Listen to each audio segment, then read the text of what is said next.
प्रशांत महासागर की गहराई में एक रहस्य छुपा है। माइक्रोनेशिया के पोहनपेई द्वीप के पास एक भूला हुआ शहर समुद्र से उठता है। यह है नान मडोल, प्राचीन इंजीनियरिंग का एक अद्भुत नमूना और एक खोई हुई सभ्यता का प्रमाण।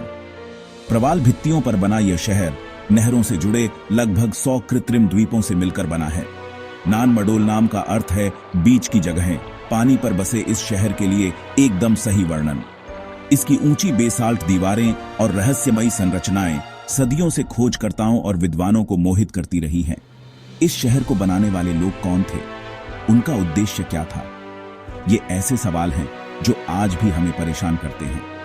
नान मडोल केवल खंडहरों का संग्रह नहीं है, यह मानव चातुर्य और प्राचीन ज्ञान की शक्ति का प्रतीक है। यह एक अनुस्मारक है कि हमारे गृह में अभी भी ऐसे रहस्य हैं जिनका खुलासा होना बाकी है। ऐसी कहानियां हैं जो सुनाई जानी बाकी है। हमारे साथ इस खोए हुए शहर की यात्रा में शामिल हों, इसके रहस्यों की खोज करें और नान मडोल की पहेली को सुलझाएं। नान मडोल की सबसे खास बात इसका निर्माण है। यह शहर पूरी तरह बेसाल्ट, एक ज्वालामुखीय चट्टान से बना है। विशाल बेसाल्ट लट्ठे, जिनमें से कुछ का वजन टनों में है, किसी तरह लाए गए और अविश्वसनीय सटीकता के साथ रखे गए। उथले लैगून से उठने वाली ये विशाल संरचनाएं उनके निर्माताओं के इंजीनियरिंग कौशल का प्रमाण है। नान मडोल के निर्माण का पैमाना विस्मयकारी है। इस्तेमाल किए गए बेसाल्ट लट्ठों का आकार और वजन अपने आप में एक रहस्य है। प्राचीन निर्माताओं ने इन विशाल पत्थरों को कैसे खोदा, कैसे पहुंचाया और कैसे खड़ा किया? आसपास के द्वीपों पर कोई खदान नहीं है जो इतने बड़े लट्ठे पैदा कर सके। नान मडोल के निर्माण के तरीकों के बारे में कई सिद्धांत हैं। कुछ लोग रैंप और लीवर के इस्तेमाल का सुझाव देते हैं, जबकि अन्य प्राचीन उन्नत तकनीकों की संभावना का प्रस्ताव रखते हैं। तरीका चाहे जो भी हो, नान मडोल का निर्माण इंजीनियरिंग का एक उल्लेखनीय कारनामा है, जो इसके रचनाकारों के कौशल और प्रतिभा का प्रमाण है। नान मडोल की उत्पत्ति रहस्य और किंवदंतियों में डूबी हुई है। स्थानीय पोहनपेई लोगों ने पीढ़ियों से कहानियां सुनाई हैं, जादुई प्राणियों और खोई हुई सभ्यता के किस्से। एक किंवदंती 2 जादूगरों ओलिसिपा और ओलोसोपा की है, जो दूर देश से आए थे। उन्होंने अपनी जादू से विशाल बेसाल्ट लट्ठों को हवा में उठाकर शहर का निर्माण किया। एक और किंवदंती एक महान बाढ़ की है, जिसने दुनिया को निगल लिया था। वे कहते हैं नान मडोल इस प्रलय के बचे लोगों द्वारा बनाया गया था। ये किंवदंतियां पोहनपेई लोगों की मान्यताओं की झलक देती हैं। हालांकि ये किंवदंतियां काल्पनिक लग सकती हैं, लेकिन वे एक गहरे सच की ओर इशारा करती हैं।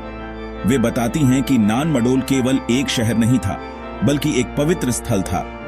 वे हमें याद दिलाते हैं कि अतीत अक्सर मिथक और किंवदंती में डूबा रहता है। चौथा भाग, सौदेलूर राजवंश, एक साम्राज्य का उत्थान और पतन। नान मडोल हमेशा पत्थर का एक खामोश शहर नहीं था।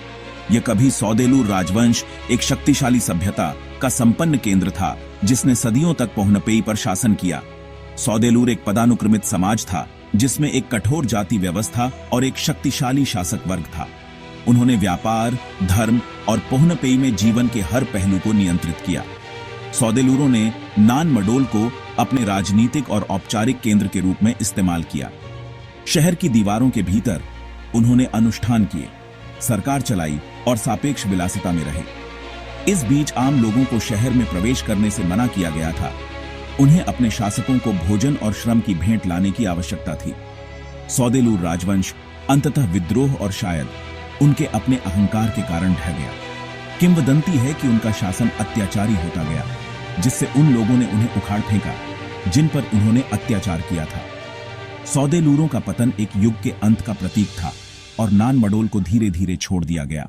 इसके रहस्यों को जंगल में छोड़ दिया गया। 5वां भाग, खंडहरों में एक विरासत, आज का नान मडोल। आज नान मडोल अतीत की शक्ति के प्रमाण के रूप में खड़ा है। इसके काई से ढके खंडहर खोई हुई सभ्यताओं और प्राचीन रहस्यों के किस्से सुनाते हैं। यूनेस्को की विश्व धरोहर स्थल के रूप में मान्यता प्राप्त नान मडोल पुरातत्वविदों और इतिहासकारों के लिए तीर्थ स्थान है। फिर भी अपने ऐतिहासिक महत्व के बावजूद नान मडोल एक अनिश्चित भविष्य का सामना कर रहा है। जलवायु परिवर्तन से बढ़ रहा समुद्र का स्तर शहर को एक बार फिर निगलने की धमकी देता है। कटाव और प्रकृति की शक्तियां धीरे धीरे पत्थर की संरचनाओं को पुनः प्राप्त कर लेती हैं। हमें नान मडोल की विरासत को संरक्षित करना चाहिए। यह मानव सरलता की शक्ति और सभ्यताओं के उत्थान और पतन की याद दिलाता है। आइए हम सुनिश्चित करें कि नान मडोल की कहानी आने वाली पीढ़ियों तक सुनाई जाती रहे।